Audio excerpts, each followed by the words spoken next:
মিতু প্রকাশ্যে রাস্তায় দাঁড়ায় আমার মেয়ের সাথে কথা বলার সাহস তো রেখে দিছে। চৌধুরী সাহেবের মেয়ের সাথে প্রেম করস তুই?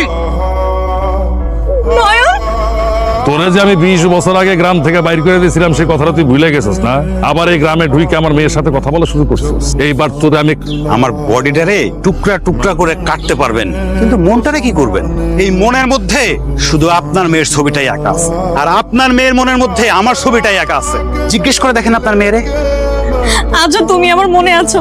আমি সব লন্ড ভন্ড করে ফেলাম, তোরে আর তোর বাপের আমি শেষ করে ফেলাম। আমি যে কত বড় খারাপ আর কি করতে পারি সেটা তুই ভালো মতো জানোস, কথাটা মনে রাখিস।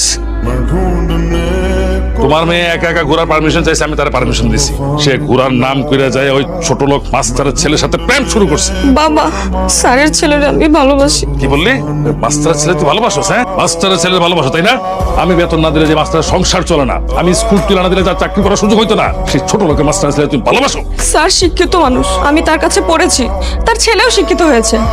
অনেক বছর আগে আমার কারণে তার ছেলেকে এই গ্রাম থেকে দূরে থাকতে হয়েছে। সেদিন আমি বলতে পারি নাই, কিন্তু আজকে বলতেছি ওর কোনো দোষ ছিল না।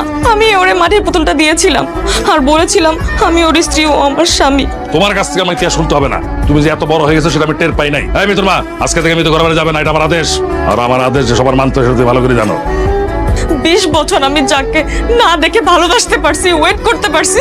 20 বছর আরো লাগলে আমি ঘরবন্দি থাকবো। তারপরেও আমি যা বলি আমি সেটাই করব।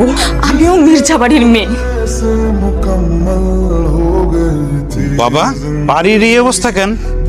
কেন তুই জানিস না যে মেয়ের জন্য তোর আমি গ্রাম ছাড়া করছিলাম, তুই সেই মেয়ের সাথে আবার দেখা করতে গেছিস? জানিস না তুই ওই মির্জা কত বড় ভয়ঙ্কর মানুষ? 1 মিনিটে কি করে ফেলাতে পারে সে?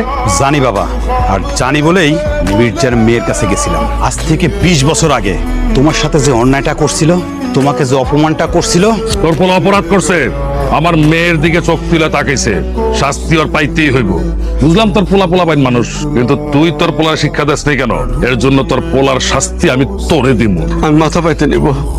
তা আমি ভুলি নাই বাবা, কোন সন্তান তার পিতার অপমান সহ্য করতে পারে না, আমিও পারি নাই বাবা।